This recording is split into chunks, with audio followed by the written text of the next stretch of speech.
প্রথমে আমাদেরকে ঢুকতে দেয় নাই গেঞ্জির কারণে আমরা লুকায় নিয়ে আসছি। আমাদের ঢুকার সময় আমাদের সাকিবের একটা প্লে কার্ড ছিল, প্রথমে আমাদেরকে প্লে কার্ডটা নিয়ে ঢুকতে দেয় নাই। ব্যানার আনছিলাম এগুলো মানে লুকায় টুকায় আনছি গেঞ্জি এই যে উপরে জার্সি পরে পরে আইছি।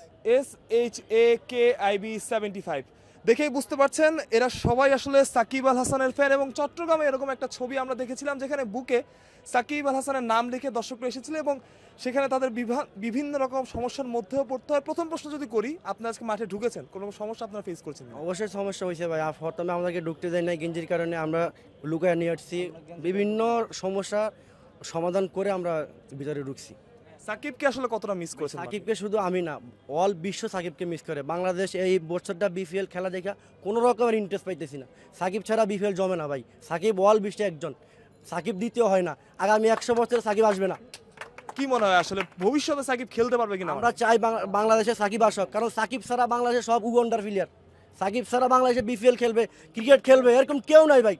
সাকিবরা খুব মিস করতেছি, যা বলার মতো কোনো ভাষা আমাদের জানা নেই। চট্টগ্রাম তো জিতে গেল আসলে, তারপরেও সাকিবকে ছাড়া কোথাও না কোথাও একটুখানি কষ্ট খারাপ লাগা ছিল কিনা বা আছে কিনা? অবশ্যই ছিল, কারণ সাকিব হচ্ছে বাংলাদেশের একজন রত্ন, শুধু বাংলাদেশ না সারা বিশ্বের একজন রত্ন। সাকিবকে ছাড়া আসলে বিপিএল পূর্ণতা পায় না, বিপিএল এখনও অপূর্ণ রয়ে গেছে। যদি সাকিবকে না পাওয়া যায় তাহলে বিপিএলের যে পূর্ণতা, যে মজা, ওটা আমরা পাচ্ছি না। সাকিবকে অবশ্যই আমরা চাই। আপনার কি মনে হয় যে বিপিএল এর গ্ল্যামার একটু হলেও কমেছে সাকিব না থাকে? অবশ্যই কমেছে। সাকিব না থাকাতে বিপিএল এর গ্ল্যামার আমার মতে প্রায় 50% কমে গেছে। সাকিব হচ্ছে বাংলাদেশের একজন অলরাউন্ডার। সাকিবকে ছাড়া আসলে বিপিএল কল্পনাই করা যায় না।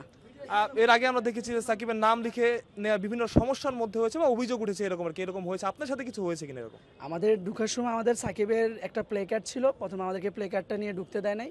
পরে আমরা বিভিন্ন বাধা অতিক্রম করে প্লে কার্ডটা নিয়ে ঢুকতে পারি নাই অবশেষে। পরে আমাদের প্লে কার্ডটা রেখে দেয়, কিন্তু আমরা গেঞ্জিটা পরবর্তীতে শার্টের ভিতরে পরার কারণে আমরা গেঞ্জি নিয়ে ঢুকতে পারছি, তাও গেঞ্জিটাও কিন্তু রেখে দিতে চাইছিল। কি মনে হয় আসলে ভাই ভবিষ্যতে সাকিব আল হাসান আবার বাংলাদেশে আসতে পারবে কিনা, খেলতে পারবে কিনা? অবশ্যই আসবে। সাকিব এমন একটা প্লেয়ার যে থাকলে মনে করেন না অন্য একটা প্লেয়ারের মানে ক্রেডিটটা সে নিতে পারে। সাকিব একজন বিশ্বের অলরাউন্ডার এক নাম্বার, যেটার মধ্যে অল সাইডই আছে, যেরকম একটা অধিনায়কত্ব, এবার বোলিং ব্যাটিংয়ের ক্রেডিট, ঠিক আছে। সাকিবের সাথে অন্য কারোর সাথে তুলনা হয় না ভাই। কি মনে হয় গ্ল্যামার কি বিপিএল এর কমেছে কিনা সাকিব? অবশ্যই কমেছে। সাকিব এমন একটা ব্র্যান্ড যেটা না থাকলে অনেক মিস করতেছে, কিছু বলার মতন অনেকে করতেছে না। ভাইরা বলছিল যে প্ল্যাকার্ড নিয়ে ঢোকার সময় একটু সমস্যা হচ্ছিল, কি ধরনের সমস্যা? ওই সামনে সমস্যা হয়েছিল, ওই যে আপনার ব্যানার আনছিলাম এগুলো মানে লুকায় টুকায় আনছি গেঞ্জি এই যে উপরে জার্সি পরে পরে আইছি।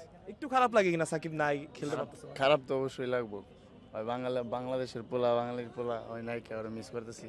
ওর খেলাধুলা সবসময় দিয়ে ছোট থেকে। কি মনে হয় আসলে সাকিবকে আবার ব্যাক করতে পারবে কিনা? ইনশাআল্লাহ ব্যাকটা হবে। কতটা মিস করছেন সাকিব? অনেক মিস করছে। মাঠে আজকে আসলেন, চট্টগ্রাম জিতলো, তারপরও সাকিব নেই, কোথাও না কোথাও একটু খারাপ লাগা কাজ করে কিনা? খারাপ লাগে। সাকিব অলরাউন্ডার, বিশ্ব অলরাউন্ডার, তাকে তো না দেখে অনেক মিস করছে।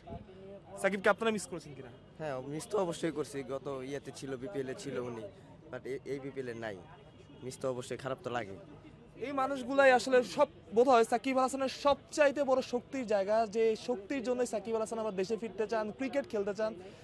এই বিপিএল এ যারা চট্টগ্রাম কিংসের সাপোর্টার কিংবা যারা বাংলাদেশ ক্রিকেটের সাপোর্টার, যারা সাকিবের ভক্ত, সবাই আসলে সাকিব আল হাসানকে মিস করেছে। যেমনটা মিস করছেন তারা, আশা রাখা যায় তারা আশা করছেন সাকিব আল হাসান আবার একদিন ব্যাক করবেন, আবারও একদিন বাংলাদেশের হয়ে মাঠে নামবেন, কিংবা এ ধরনের কোনো বিপিএল আসরে তাকে দেখা যাবে। মাহফুজ প্রত্যয়, বিডি ক্রিক টাইম।